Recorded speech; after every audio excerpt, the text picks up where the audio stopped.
Alhamdulillahi Rabbil Alamin. Wassalatu wassalamu ala ashrafil anbiya'i wal mursalin wa ala alihi wa sahbihi ajma'in. Rabbi shrah li sadri wa yassir li amri wahlul 'uqdatam min lisani yafqahu qawli. ولا حول ولا قوة إلا بالله العلي العظيم. Muslimin dan muslimat yang dirahmati Allah Subhanahu wa taala, kita sambung hadis ke-13, ad-dinun nasihah. Qulna liman qala lillahi wa li kitabihi wa li rasulihi wa li a'immatil muslimin wa ammatihim, rawahu Muslim. Agama itu nasihat. Kami bertanya terhadap siapa?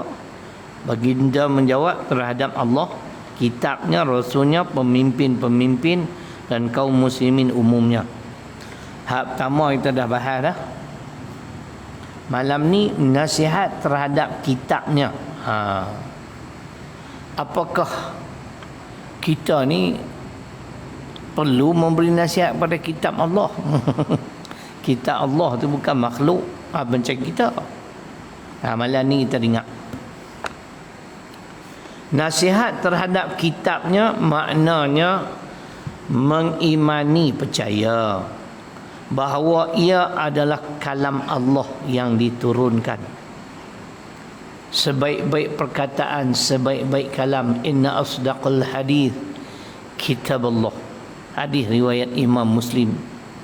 Sesungguhnya sebenar-benar perkataan ialah kalam Allah, Al-Quran. Jadi kita kena percaya, wajib percaya bahawa ia adalah kalam Allah yang diturunkan, bukan karangan Muhammad sallallahu alaihi wasallam. Mana mungkin, mustahil.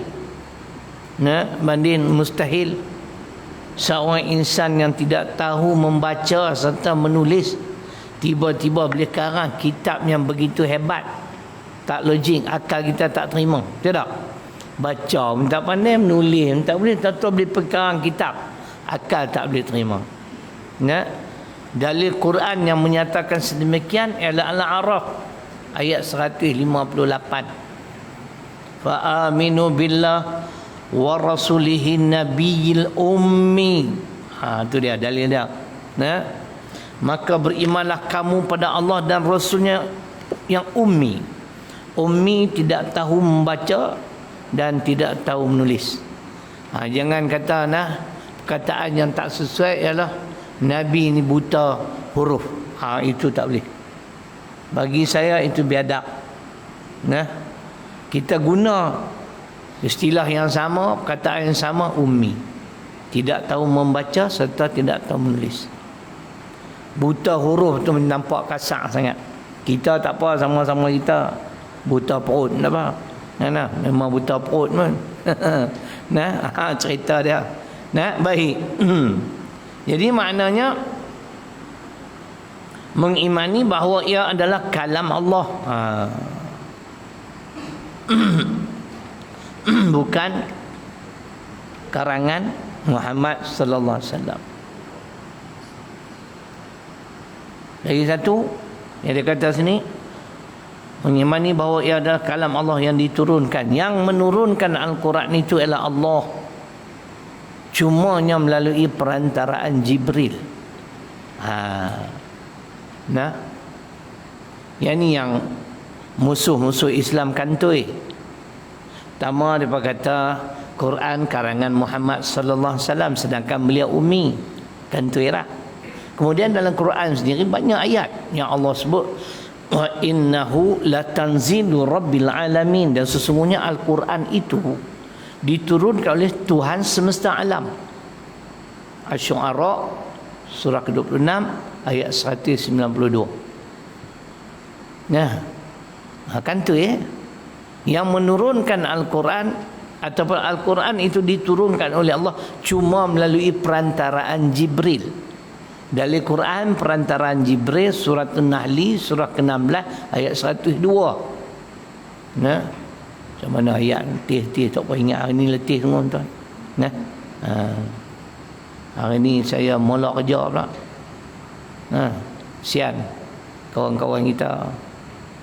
Pasal akaun mereka tak sempurna.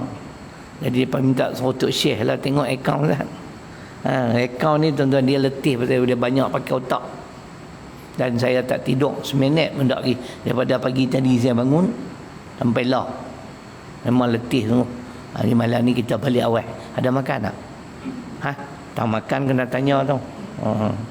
Letih tak makan biasa. Macam mana ayat dia? Qul nazalahu ruhul qudus min rabbak letih ni. Surah An-Nahl surah ke-16 ayat 102. Dalil Al-Quran itu diturunkan melalui perantaraan Jibril.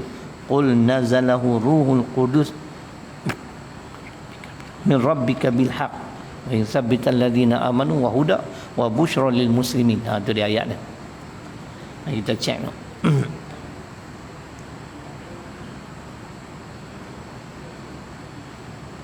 Surah apa saya kata tak? Surah An-Nahl ya. Surah ke-16.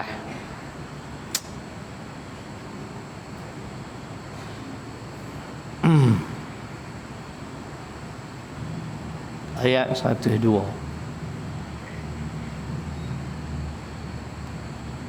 Minta maaf ayat 1. 1 2.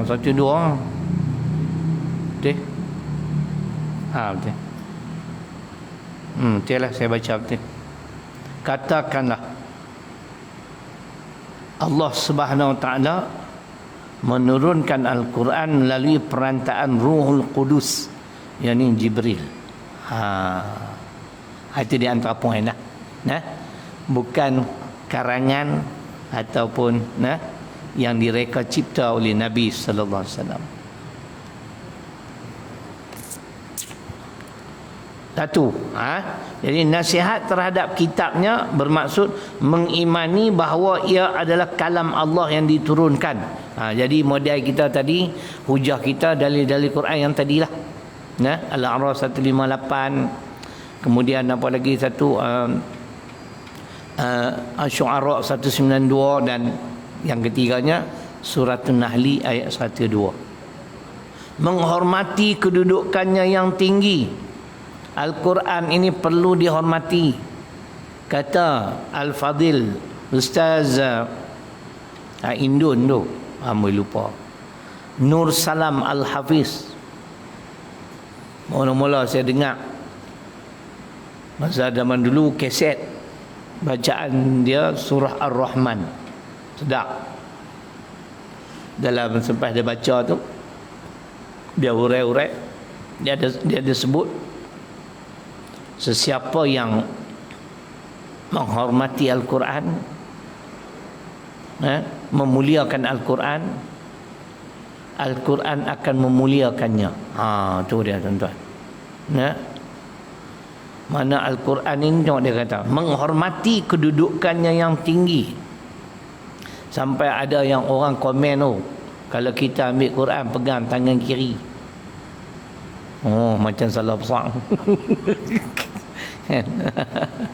Nak abang ambil tahap tu lah. Kalau setengah pula la yamassuhu illa al-mutahharun, tak ada wudu, tak pergi pegang kan, dia di antara lah kan. Itu dalil dia. Tapi kalau katalah Quran duduk bersepah, kita nak pergi ambil wudu pula, ni orang duduk lalu lalang ambil kan.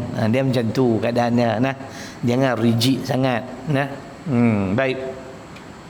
Banyaklah tentang kemuliaan Al-Quran ini. Jadi Allah sebut tadi, di antaranya Syekh kata, barang siapa yang memuliakan Al-Quran, Al-Quran akan memuliakan orang tu. Guru saya pula kata, kalau kita nak cahaya Al-Quran bertapak di dalam jiwa kita. Saya mula-mula belajar Quran memang tak kerti baca sungguh lah. Nah, baca memang tak betul lah. Dia lebih muda daripada saya.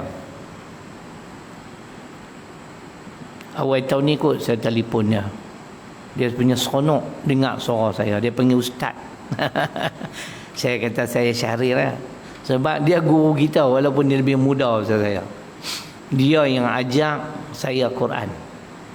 Dia yang mengajar kaedah hafazan Quran. Macam mana nak memiliki daya ingatan yang kuat tentang Al-Quran. Saya tak nafilah. Itu adalah hasil makna tunjuk ajar beliau pada saya.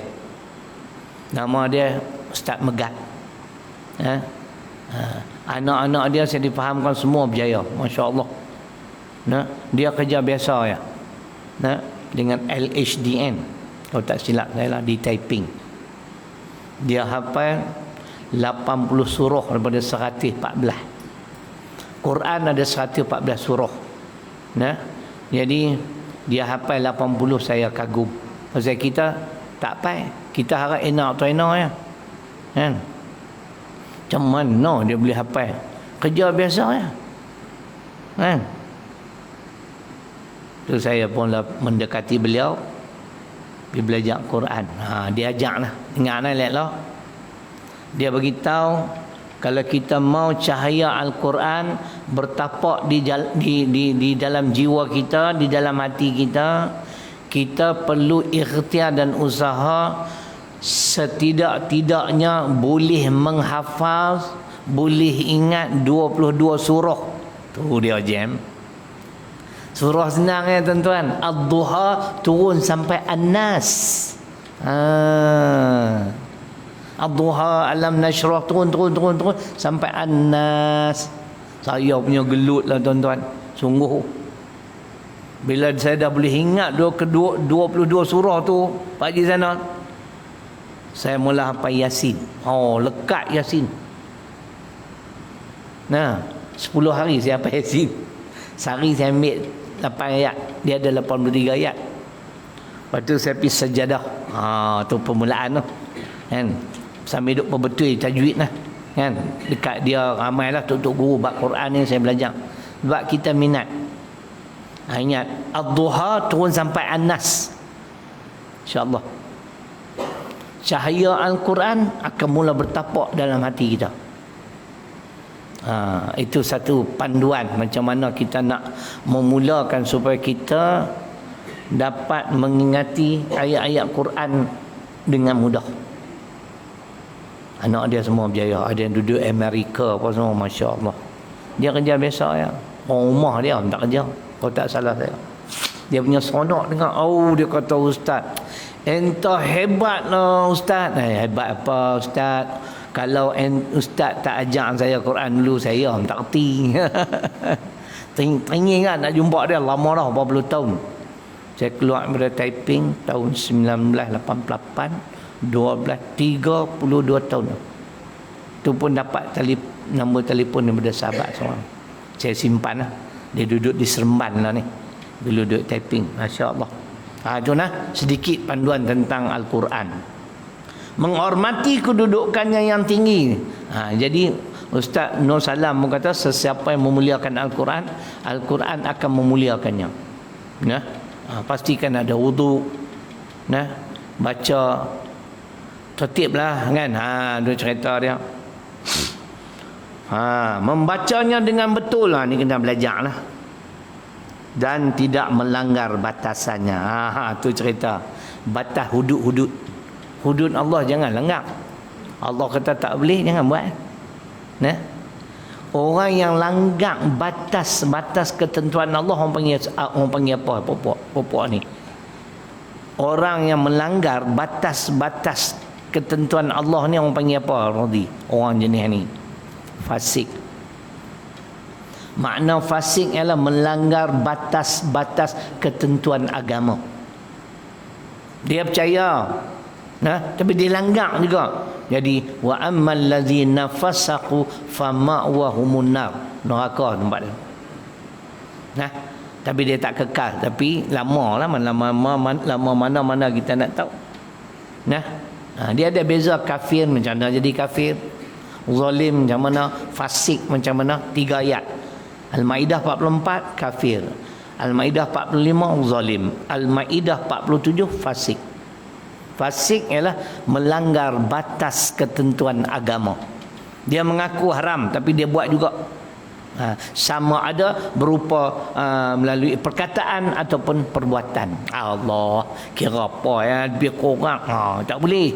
Dia mengaku haram. Semua haram. Kan? Dia mengaku tapi dia buat juga. Itu fasik. Ayat saya baca tadi As-Sajdah ayat 20.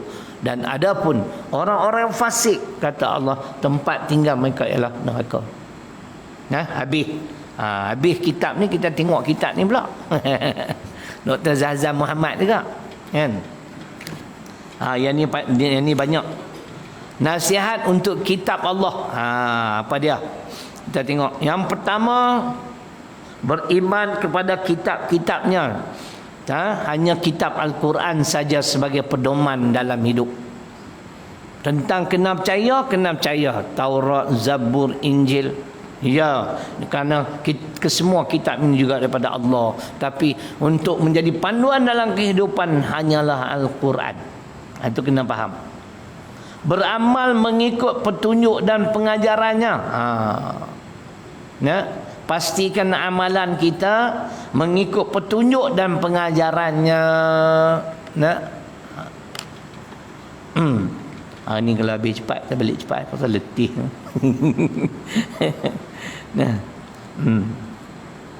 Buat akaun tu habis dah. 2 hari lah. Kemarin pergi tengok-tengok sikit. Hari ni belum clear. Kan? Dia macam tu tuan-tuan. Bila kita ahli dia, bidang kita memang senang. Orang yang bukan bidang akaun tu dah sembang kemas. Kan? Saya buat 9 bulan kan tuan-tuan. Buat dalam tempoh 2 hari. 9 bulan. 9 bulan punya transaksi. Buat dalam tempoh 2 hari. Nak bang tu lah. Kan? Jangan duk ingat saya ni mengajar ya. Kan? Duk ceramah khutbah dah. Macam-macam kita buat. Kawan-kawan minta tolong buat pila kan, siang kat depa. Kan? Kita nak bagi jadi elok. Apa dia? Pastilah. Pasti kawasan Sungai Petani. Baik. Beramal mengikut petunjuk dan pengajarannya. Inilah sebaik-baik manusia. Mana ada petunjuk yang paling lengkap melainkan petunjuk Allah? Tidak. Petunjuk dan pengajarannya. Mari kita ulang sekali lagi. Surah Yunus, surah ke-10 ayat 57. Tuan-tuan nak semak. Ya ayuhan nas Ya ayuhan nas qad ja'askum mau'izatun min rabbikum wa shifaa'un lima fis sudur wa huda wa rahmatul lil mu'minin. Ingatlah surah Yunus surah ke-10 ayat 57. Dalam Al-Quran atau Al-Quran itu sendiri tuan-tuan dan puan-puan terdapat 4 sumber utama. Pertamanya mau'izatun min rabbikum, pengajaran yang datang daripada Tuhanmu. Apa dia? Allah rakamkan kisah Namrud, Abu Lahab, Abu Jahal, puak-puak fasik, puak-puak derhaka, nama apa lagi, nama apa, Abdullah bin Ubay. Allah rakamkan kisah Abu Ubaidah Al-Jarrah, orang yang baik, orang yang jahat. Kenapa? Pengajaran. Mana golongan yang baik? 7 pemuda dalam Ashabul Kahfi. Kita ikutlah panggil apa? Innahum fityatun amanu bi rabbihim wazidnahum huda. Suratul Kahfi ayat 13 tentang 7 orang pemuda. Tu bagus, ikutilah mereka. Itu pengajaran, contohilah mereka. Abu Ubaidah, Masya Allah, dia tergamak bunuh bapa sendiri dalam perang Badar. Tengok itu orang yang akidah dia betul. Pak sendiri benda tabuh. Tu dia. Kita belum tentu lagi bagi sana, kan? Jeng kan? Lawan Islam ya tak ada. Pak pun tabuh. Tu dia. Tu patutlah sangat setelah dia bunuh bapa dia sampai ke pengetahuan Nabi sallallahu alaihi wasallam. Nabi menyenaraikan beliau salah seorang ahli syurga. 10 orang. Dia yang ke-10. Itu pengajaran lah. Jaga akidah. Tak ada tolak ansur, tak ada kompromi dalam soal-soal akidah. Nah, jadi kadang-kadang orang duk baca hadis paling sedap, la yadkhulul jannah qati'un, hadis Bukhari, tak akan masuk syurga sesiapa yang memutuskan hubungan silaturahim. Ni kawan ni masuk syurga bukan tekak putus silaturahim, dia tabuh pak dia mati terus. Kan, kena tengoklah juga. Nah, jadi kata Dr. Hamka, bila dalam soal akidah, bila berlaku pertembungan akidah, boleh nanti saya ambil, tuan-tuan ingat lah.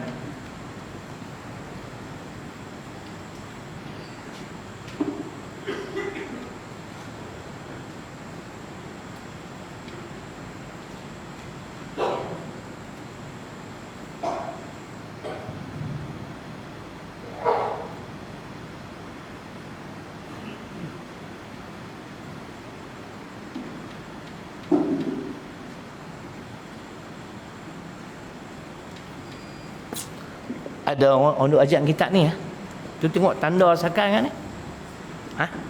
Wali-wali apa tengah-tengah malam wali songo ke wali sungguh? Kalau tak salah saya di sinilah disebut, kalau salah lain kali saya cari. Dia kata bila berlaku pertembungan akidah.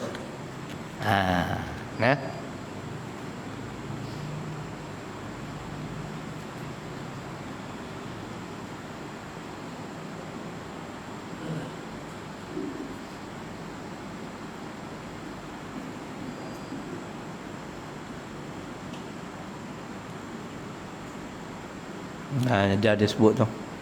Tapi dia sebut jelas, apabila berlaku pertembungan akidah boleh. Tak ada kompromi. Habis dia ada kat sebut ni, dia kata siapa saja menentang Allah dan Rasul itu dengan sendirinya telah dianggapnya musuhnya. Walaupun ayah dia sendiri. Nak cari tak larat. Ni ada sebut kat. Soal ini bukan soal kasih sayang keluarga, melainkan soal akidah, keyakinan. Walaupun pak sendiri minta maaf, tak ada tolak ansur, pergi baca la yadkhulul jannah qati'un, tak masuk syurga orang yang memutuskan hubungan silaturahim. Kan? Penentang agama Islam boleh. Tu cerita dah. Tuan-tuan tengok ni lah. Ayat tu Mujadalah surah 58 ayat 22. La tajidu qauman yu'minuna billah wal yaumil akhir yuwadduna man hadallah wa rasulahu walau kanu aba'ahum, walaupun bapa mereka sendiri.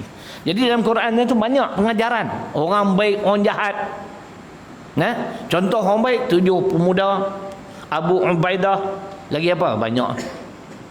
Nabi Ibrahim, Nabi Muhammad telah lah. Semua orang baik-baik semua tu. Hak jahat, Abu Lahab, Abu Jahal, Abdullah bin Ubay. Termasuk 5 orang yang enggan berhijrah ke Madinah. 5 orang ni enggan berhijrah ke Madinah.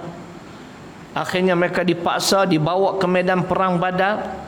Nabi dengar saja mereka ni tak ada keuzuran, tapi tak mau pi. Nabi kata pastikan kamu bunuh kelima-lima ni. Lepas mereka kena bunuh, tuan-tuan, Nabi bagi arahan korek lubang tauk macam tu. Dalam Quran An-Nisa 97 dan dalam suratul Anfal 49. 49 saya tak dan cari lagi. Dalam suratul Anfal kitab At-Tabari disebut mereka ni sehingga mengatakan agama Islam telah menipu penganutnya. Sebab tu depa tak pi. Tu dia. Sampai tahap tu. Mereka ni ragu dengan kebenaran agama Allah. Baik. Itu Al-Quran.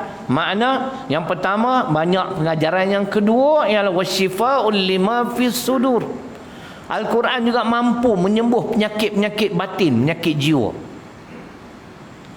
Ustaz Syarhan kata apa-apa penyakitnya ada, saya tengok dalam satu video orang tak tangannya ni. Apa-apa penyakit tak ada. Wasyifa'ul lima fis sudur. Ulang 3 kali. Saya tak ada penyakit, tak buat lah. Tuan-tuan yang ada penyakit, buat. Kan? Wasyifa'ul lima fis sudur. Dalam Quran itu ada penawar bagi penyakit-penyakit jiwa. Sebab tu tuan-tuan, boleh atau tidak kita menggunakan ayat-ayat Quran dalam perubatan? Boleh. Mana dalil? Dalil dia tak susah. Sahabat Nabi, hadis Bukhari, hadis ke 1670 lah kalau tak salah saya. Dia baca Fatihah, tapi bukan dia ayat, dia baca. Dia baca lepas tu dia ludah dekat kawan yang disengat kala jengking apa. Kan? Dengan izin Allah sembuh. Kita tak salah pergi ludah, saat lagi bengkak terus kaki kawan tu. Kan? Baca Fatihah, hadis Bukhari. Guna ayat Allah ajak Nabi yang sakit apa? Nabi Ayub. Allah kata gunakanlah air itu untuk kamu minum dan mandi, menyembuhkan penyakit kamu, minum. Jadi kita gabung baca Fatihah di ayat.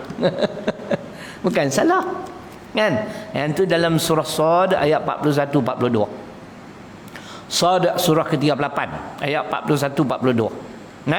Itu dalil guna ayat. Guna Fatihah, hadis Bukhari 1670. Itu Al-Quran. Wa syifa'u lima fi sudur. Yang ketiga, macam dia kata sini, dalam Quran itu ada apa? Al-Quran itu ada petunjuk. Petunjuk yang paling lengkap dan sempurna. Takkan tak mau ikut, ya Allah baginya. Petunjuk daripada pencipta alam ni tuan-tuan. Kita ikut guideline dia, kita ikut panduan dia, yakinlah. Mari kita baca Al-Quran.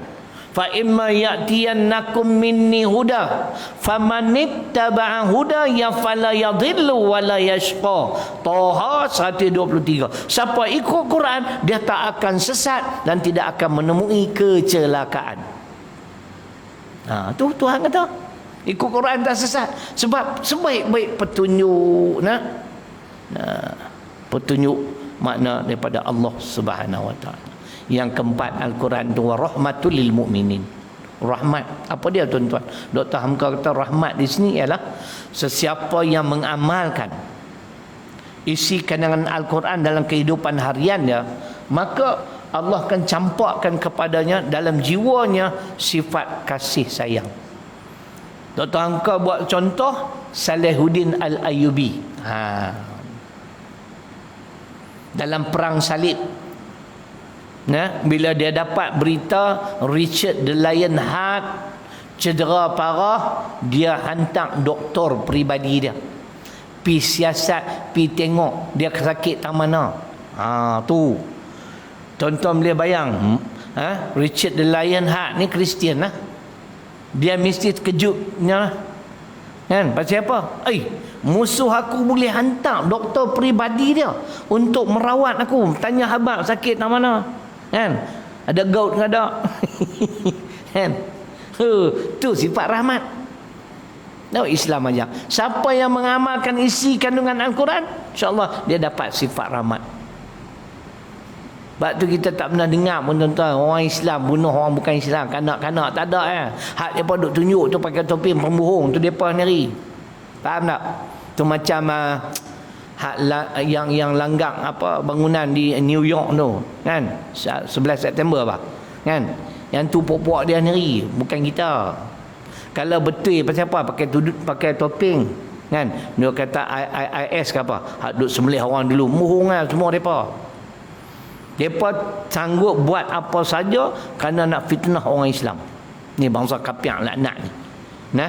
Jadi cerita dia macam tu. Kita kalau kita amal isi kandungan Quran, kita tak tergamak tuan-tuan nak bunuh kanak-kanak, wanita, orang tua-tua, orang duduk tengah semayang pun dia main tembak tu baru orang hak di New Zealand tu, kan? Tu cerita. Tapi Tuhan nak tunjuk dia masuk penjara tuan-tuan, pok-pok penjara tabuh dia. Depa pun tak setuju walaupun depa bukan Islam. Kan? Tabuh dia terus, ada video kan dia kena gedebung-gedebung. Tak ada hati perut. Tapi orang Islam yang beramal dengan isi kandungan Quran, dia ada sifat rahmat, kasih sayang. Dia tak tergamak buat. Tuan-tuan bayanglah, kita tengok seorang kanak-kanak umur 2 tahun Cina. Tak kira lah lelaki perempuan. Kita tergamak kan nak bunuh dia salah apa? Kita bayang pula tengok cucu kita umur yang sama, kalau orang buat macam mana perasaan kita. Tu Islam ajar. Depa tak ada hati perut, ni macam Yahudi apa Israel ni tengok, mana ada belas kasihan. Itu kelebihan Al-Quran. Ada 4 sumber utama. Beramal mengikut petunjuk dan pengajarannya. Al-Quran adalah petunjuk pada Allah dan banyak pengajaran-pengajaran yang boleh kita jadikan contoh teladan. Nasihat untuk kitabnya, dimulia dan ditinggikan kehormatannya dengan memandang keutamaannya daripada segala kitab lain. Itu dia kata, kitab yang paling mulia, paling tinggi, yang menjadi rujukan umat manusia di akhir zaman hanyalah Al-Quran, bukan yang lain. Walaupun yang lain juga daripada Allah, tapi inilah yang paling mulia, paling tinggi. Sebab apa? Di antaranya kelebihan Al-Quran, Allah bagi jaminan Al-Quran ini dia sampai ke hari kiamat tak pernah rosak di segi bacaannya, barihnya. Inna nahnu nazzalna dzikra wa inna lahu lahafizun. Suratul Hijri surah 15 ayat 9. Sesungguhnya kami yang menurunkan Al-Quran dan kami juga yang akan memelihara kesucian dan kemurniannya. Sampai hari ini tuan-tuan, Quran yang kita baca itulah yang dibaca oleh sahabat, para sahabat. Injil dah diubah, Zabur, Taurat semua lingkup habis. Quran walaupun pernah ada cubaan untuk merosakkan Al-Quran dengan meminda baris dia dua ya, atas jadi bawah, bawah atas, saya tak ingat surah apa, tapi gagal. Tengok, pasal Allah bagi jaminan Quran Allah akan jaga sampai ke hari kiamat, kesucian dan kemuliaannya. Dan Nabi Isa pun Yusuf bila turun pun dia juga berpandukan pada Al-Quran, sedangkan dia pun ada Injil. Injil tak boleh pakai dah. Yang tu kena tengok hadis 15 jilid pertama, mustika hadis riwayat Imam Muslim. Bila dia turun, dia juga berpandu dan memimpin umat Muhammad di akhir zaman dengan berpandukan Al-Quran dan sunnah Nabi Muhammad sallallahu alaihi wasallam. Yakin pedomannya ialah panduan hidup untuk selamanya di segala tempat, segala zaman. Ini lagi satu. Tu kata nasihat bagi kitab Allah.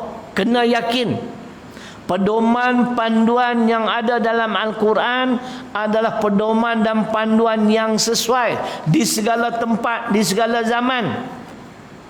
Bukan zaman Nabi ya. Yang ni kena baca dalil juga. Suratul Hajj ayat 67. Jadi saya tengok kitab tak?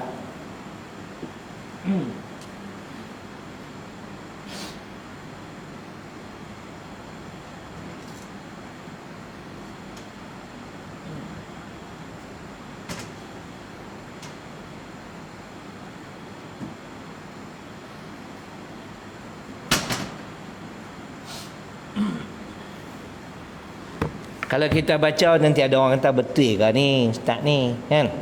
Saya ambil kitab muka surat 707 sebab yang ni jawi. Kalau Rumi 858. Surah ke-22 Al-Hajj ayat 67. Saya baca dengar terjemahan, dengar tafsiran. Likulli ummatin ja'alna mansakanhum nasiku fala yunazi'unnaka fil amr wad'u ila rabbik innaka la'ala hudam mustaqim. Muka surat 707. Alhamdulillah betul. Dia punya huraian di pada muka surat 707. Makna ayat, bagi tiap-tiap umat kami adakan satu syariat yang tertentu untuk mereka ikuti dan jalankan. Maka janganlah ahli-ahli syariat yang lain membantahmu dalam urusan syariatmu, dan serulah wahai Muhammad, yakni umat manusia, pada agama Tuhanmu, kerana sesungguhnya engkau adalah berada di atas jalan yang lurus.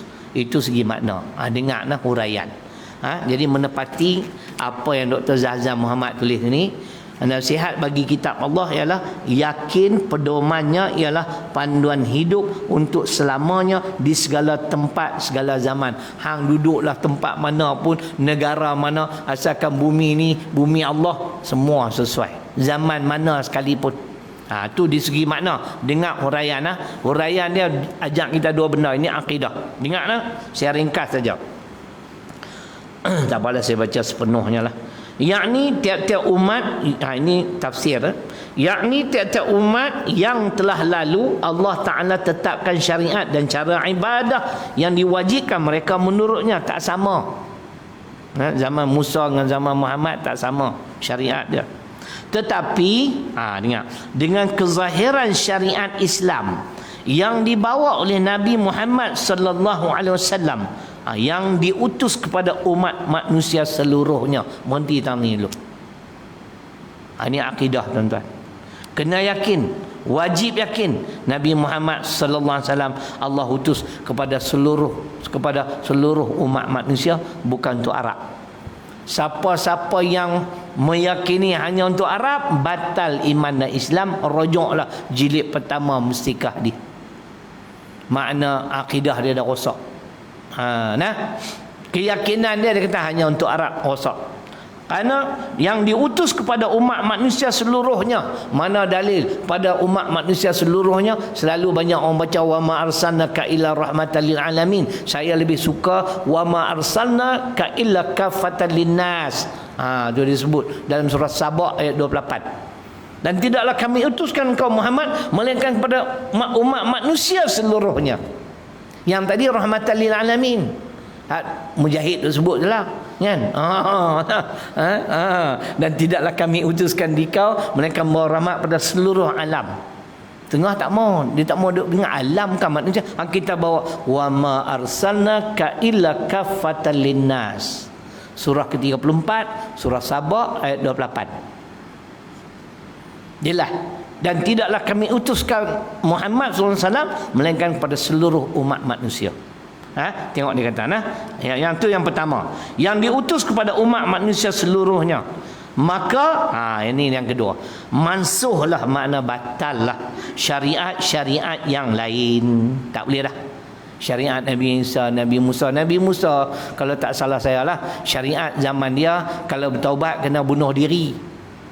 Kita tak dah. Kita nak bertaubat, tak payah bunuh diri, kan? Kita cara kita lah menyesal, jangan ulang dah, lepas tu beramal. Tu taubat lah. Dan kekallah syariat Islam hingga ke hari kiamat sebagai syariat yang sesuai dengan segala tempat dan segala zaman. Sama tak menjadi kata? Sama. Tu saya bawa dalil ni. Kalau duduk petikal lagi kubur penampak ni, kan? Hampa nak dalil metang mana lagi? Betul tak? Ni letih-letih belum duk ingat lagi, muka surat 707 surah ke-22 ayat 67 suratul Hajj. Tu yang keduanya, yang antaranya yakin pedomannya ialah panduan hidup untuk selamanya di segala tempat dan zaman. Kalau nak tambah lagi satu ayat, kita ambil surah Al-Jathiyah surah ke-45 ayat 18. Kita rujuk kitab tafsir Ish Zainuddin Hamidi. Ish Zainuddin Hamidi, ayat saya nak baca ni muka surat 735. Makna ayat berbeza tapi tafsiran sama. Dia kata undang-undang Islam, ajaran Islam atau agama Islam tu sesuai segala tempat, masa dan keadaan. Thumma ja'alna ka'ala syari'atin minal amr fattabi'ha wa la tattabi' ahwa alladhina la ya'lamun. Kemudian kami jadikan engkau Muhammad sallallahu alaihi wasallam di atas satu syariat, maka ikutlah syariat ini, jangan kamu ikut hawa nafsu orang-orang yang tidak berilmu pengetahuan. Ikut ketetapan Allah. Allah yang cipta alam ini, yang mencipta kita, ikut dia, jangan ikut orang.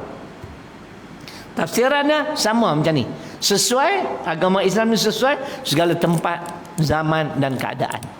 Itu jadi dua dalil lah.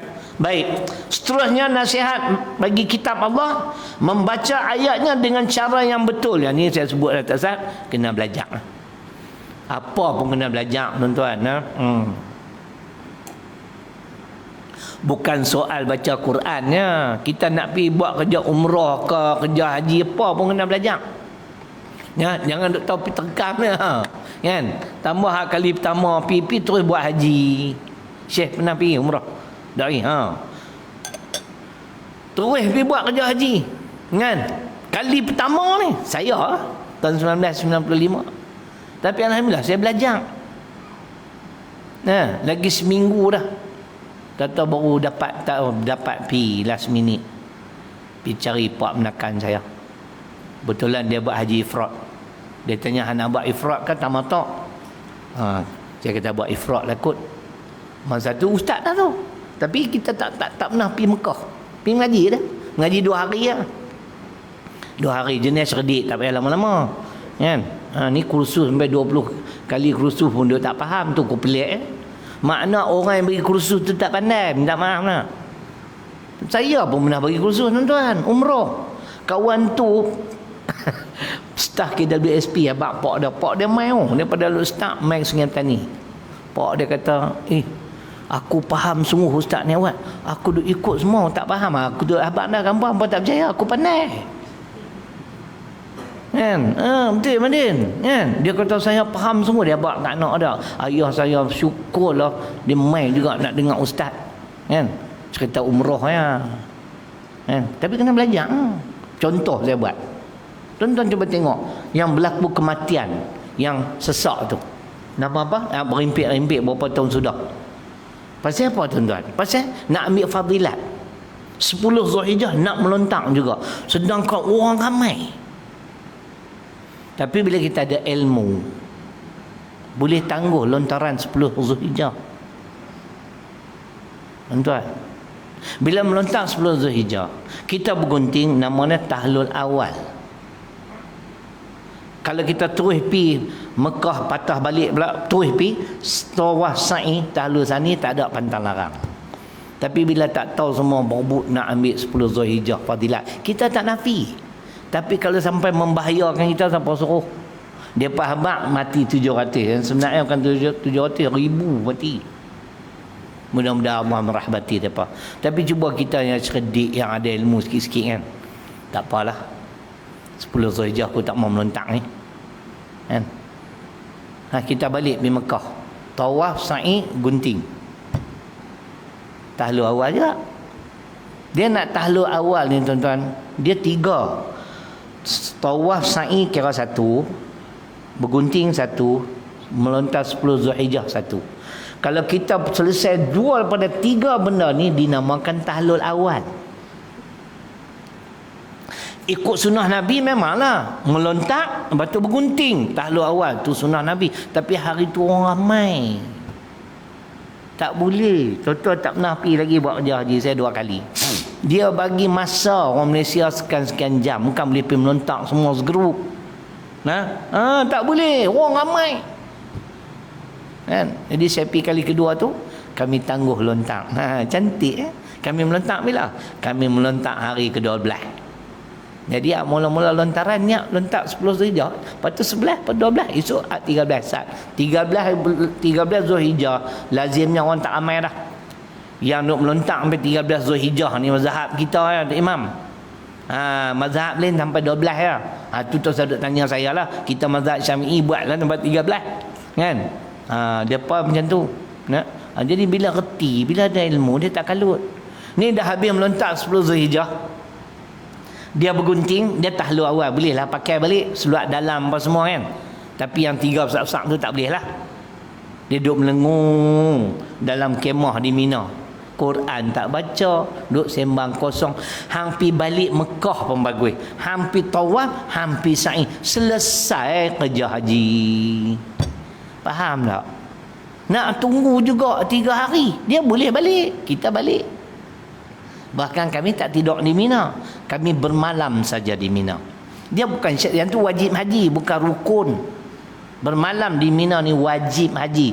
Kalau tak buat kena dam, tapi kepala korang lah, makna macam cacat lah sikit kan. Kita saya tak duduk di Mina, Tuan Imam. 2 kali saya pergi, pasal saya ni masalah guna tandas bilik air, susah sikit. Sebab kalau saya masuk lama, orang marah kita kan. Jadi kita nak elak daripada bergaduh, baik kita berulang daripada Mekah ke Mina. Macam mana? Buat contoh orang yang dikatakan bermalam di Mina, bermalam 6 jam atau lebih sedikit.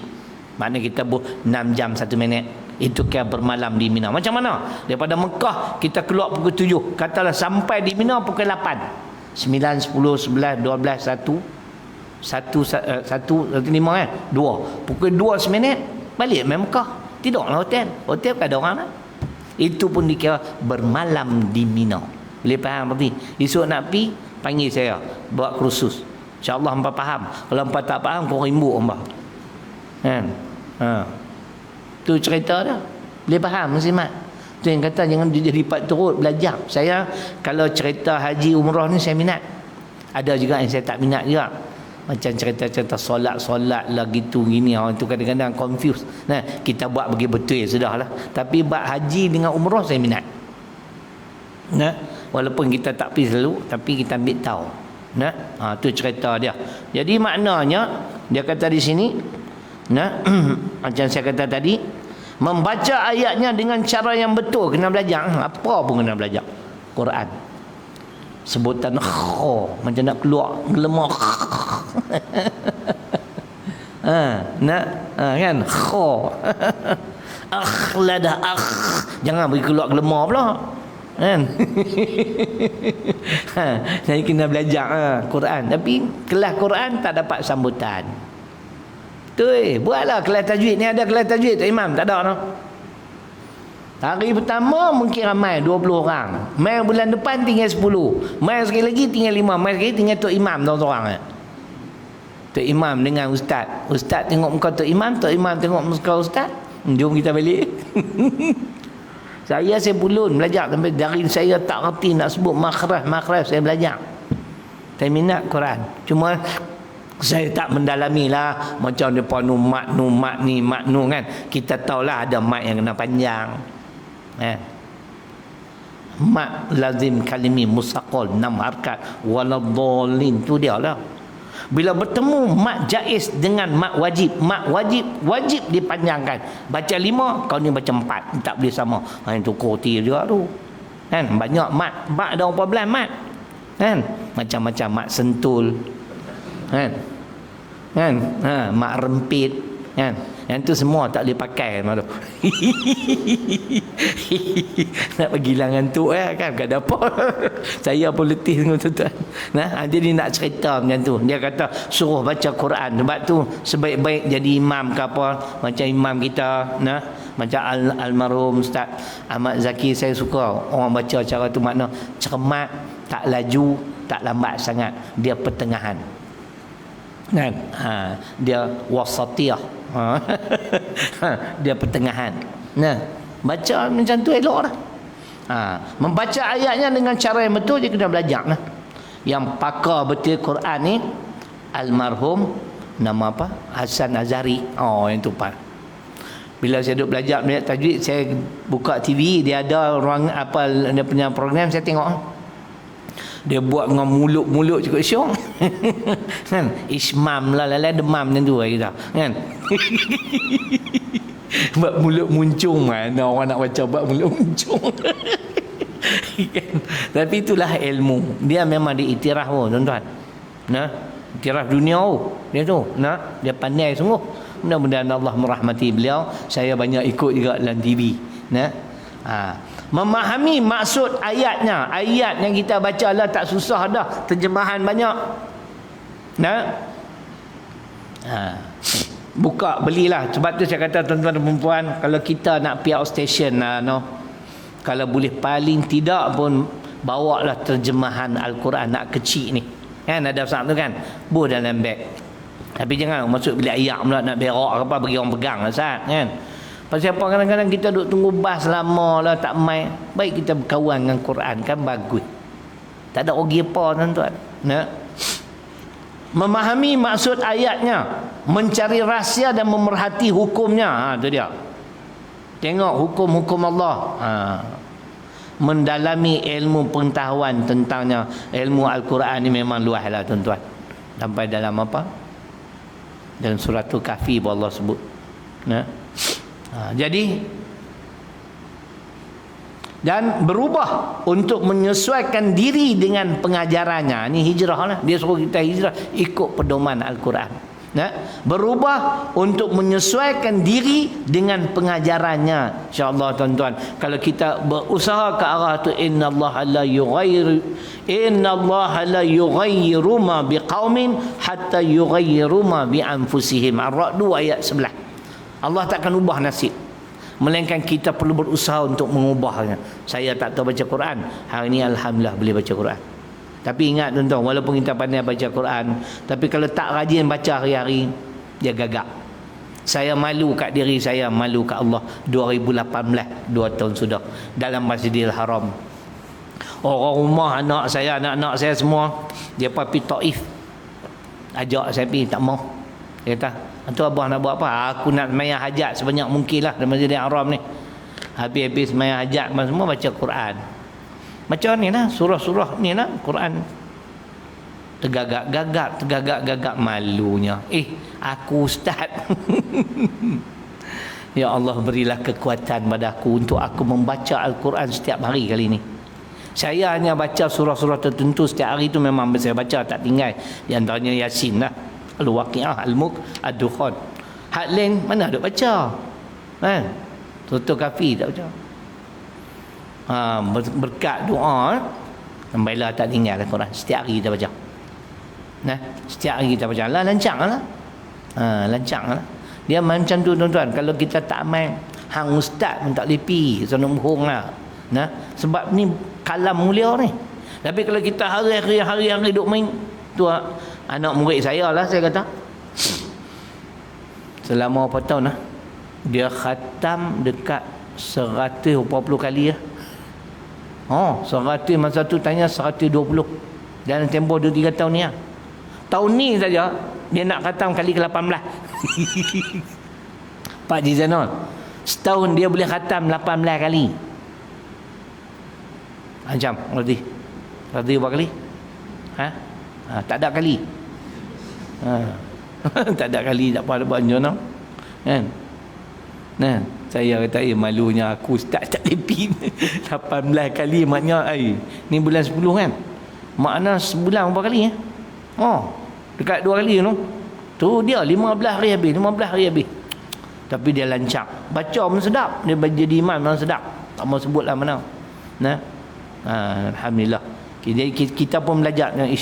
Aku ustaz tak boleh baca benda tu cerai. Lah ni kita pun alhamdulillah dah mula baca dan saya tak tinggal insya-Allah. Dia boleh sebenarnya tuan-tuan. Quran tu biar ada dalam kereta. Masa kita warm up enjin kereta, kita baca pun semuka dua. Nak perangai enjin kereta mau 5 minit. Tak? Bukan terus start bawa tak boleh, kawan tu baru celik-celik hang suruh lari mampu tak boleh kan. Bagi dia panas kita baca. Saya buat macam tu. Tu saya pun cepat dah. Dah habis dah khatam. Ni dah juzuk ke-8 dah. Baru tak sampai 2 minggu kot. Dapat dekat 8 juzuk, kira okey lah tu. Kan? Masuk juzuk ke-8 dah. Jadi ceritanya macam tu. Jadi maknanya yang dikatakan nasihat bagi kitab Allah adalah perkara-perkara yang disebut oleh ulama, yang disyarah oleh para ulama. Akhir sekali, ni yang penting saya ingin ulangi. Dalam kita membaca Al-Quran, dia ada tuntutan. Tuntutan dia tuan-tuan dalam surah Al-Baqarah 121. Walaupun kita dengar banggalah kawan tu boleh khatam sampai 120 kali dah dalam tempoh 3 tahun lah kita kata. Punya banyak 3 tahun ke 4 tahun. Tapi keimanan di sisi Allah nilaiannya ialah alladzina atainahumul kitab yatlunahu haqqa tilawati ulaika yu'minuna bih wa may yakfur bihi fa ulaika humul khasirun. Al-Baqarah 121. Untuk mengakhiri kat zaman cukup latih. Orang-orang yang kami beri Al-Quranul Karim, kata Allah, lalu mereka membaca dengan sebenar-benar bacaan. Tadi dia. Lalu mereka membaca dengan sebenar-benar bacaan. Merekalah orang-orang yang beriman. Apa maksud? Apa maksud dengan sebenar-benar bacaan? 3. Yang ni huraian Tuan Guru Ustaz Haji Hashim Jasin, Perlis, tuan-tuan. 2 bulan sudah saya bertemu dengan beliau, dengan Ustaz Muhammad Ali, sepupu beliau. Tapi dia, tunggu, Haji Hashim Jasin ni dia memang hormat sungguh Ustaz Mak Ali. Bila saya tanya soalan dia tak mau jawab, saya bagi Ustaz Mak Ali jawab tu. Live baru dia jawab. Oh, kemas. Depa beza umur lebih kurang, sepupu. Depa cukup rapat dua tu, dari dulu saya kenal, dari dulu sampai lah. Saya ucap terima kasih lah. Saya kata mana sudi tunggu saya mai. Dua-dua duduk tunggu saya. Depa kata kami ucap terima kasih. Ustaz sudi mai ziarah kami. Kita malu lah tuan-tuan. Depa taraf Tok Guru. Dalam satu kuliah tu lah Ustaz Hashim Jasin hurai ayat ni. Dengar nah. Yang dimaksudkan membaca Al-Quran dengan sebenar-benar bacaan. Yang pertama, membaca Al-Quran dengan betul. Dengan hukum tajwid lah. Yang kedua, memahami makna ayat-ayat yang dibaca. Lah tak susah terjemahan. Saya apa bab tuan-tuan bukan boleh terjemah semua, mana nak erti. Banyak kan. Hak kita duk main selalu tu insya-Allah lah kan. Hak mana sekali-sekali tu kita tengok oh yang ni makna dia mana. Yang ketiga yang paling penting, mengamal segala isi kandungan Al-Quran. 3M. Membaca dengan betul, memahami makna ayat-ayat dibaca, dan yang ketiganya ialah mengamal segala perintah yang terkandung Quran. Ulaika yu'minu nabi, mereka inilah orang-orang beriman kata Allah. Tapi ingat, wa may yakfur bihi fa ulaika humul khasirun. Siapa yang kufur dengannya, mereka lah golongan yang rugi. Pandai baca, pandai makna, amai dak rugi. Kalau tuan-tuan Ghostan lah you kata. Tadi ayat 121, Ghostan ayat ke belakang 120. Ayat tentang apa? Walan tarda ankal yahud walan nasara hatta tattabi'a millatahu. Pasal apa ulama bubuh macam tu? Ulama nak habaq Yahudi Nasara tak mampu nak memperdayakan orang-orang Islam yang membaca Al-Quran dengan sebenar-benar bacaan, termasuk mengamalkan isi kandungan Quran. Hantu saudara mai cerita apalah dia tak terima. Ini yang selamat daripada tipu daya Yahudi dan Nasrani. Tapi kalau pandai baca makna pun, pandai bicara bahasa dia, tapi dia tak mai, dia pula pergi jadi ejen Yahudi, cerai. Jadi cerita macam tu. InsyaAllah kita sambung nanti nasihat bagi Rasul pula kan. Rasul kitab Rasul insyaAllah lupa ingat jadi sekadar itulah tuan-tuan saya berletih sungguh. InsyaAllah tuan-tuan tengoklah apa tuan-tuan boleh tolong nak membantu projek kami. Abang bila sikit tuan-tuan tolong doa lah. Mudah-mudahan apa yang setelah saya usahakan 2 hari ni, kemarin dulu dengan hari ni, kemarin dulu dan hari ni lah, mudah-mudahan memberi hasil lah. Rezeki mai kita tak sangka, tak duga. Tiba-tiba alhamdulillah orang mai bagi jumlah yang agak besar tuan-tuan. Alhamdulillah. Bolehlah saya pernah bagi tahu dekat tukang, kalau semua okey, peruntukan ni hang buat terus. Kita tak sekan sentuh, duit tu kita guna untuk membangunkan atau menyiapkan komplek. Tolong-tolong doa lah, mudah-mudahan lepas ni ada lagi ke mai deriang runtuh kan. Mudah-mudahan. Alhamdulillah. Jadi terima kasih tuan-tuan dan perempuan di atas sumbangan tuan-tuan dan perempuan. Kami telah memanfaatkannya dengan sebaik mungkin. Bayar gaji pun yang tu lah, lepas tu apa lagi, pembangunan pun yang tu lah. Tapi berkat tuan-tuan, semua boleh buat. Alhamdulillah. Jadi kalau tuan-tuan nak tengok produk pun ada tu, macam-macam lah. Jadi kita tangguh majlis dengan membaca tasbih kafarah suratul Asr. Subhanakallah illal ladzina amanu wa amilus solihat wa tawassaw bil haqq wa tawassaw. Bismillahirrahmanirrahim. Alhamdulillahi rabbil alamin. Wassalatu wassalamu ala asyrafil anbiya'i wal mursalin wa ala alihi wa sahbihi ajma'in. Allahumma ighfir lana dhunubana wa liwalidina warhamhuma kama rabbayana shaghira. Allahumma faqqihna fid din wa 'allimna ta'wil. Rabbana atina fid dunya hasanah wa fil akhirati hasanah wa qina 'adzaban nar. Alhamdulillahirabbil alamin.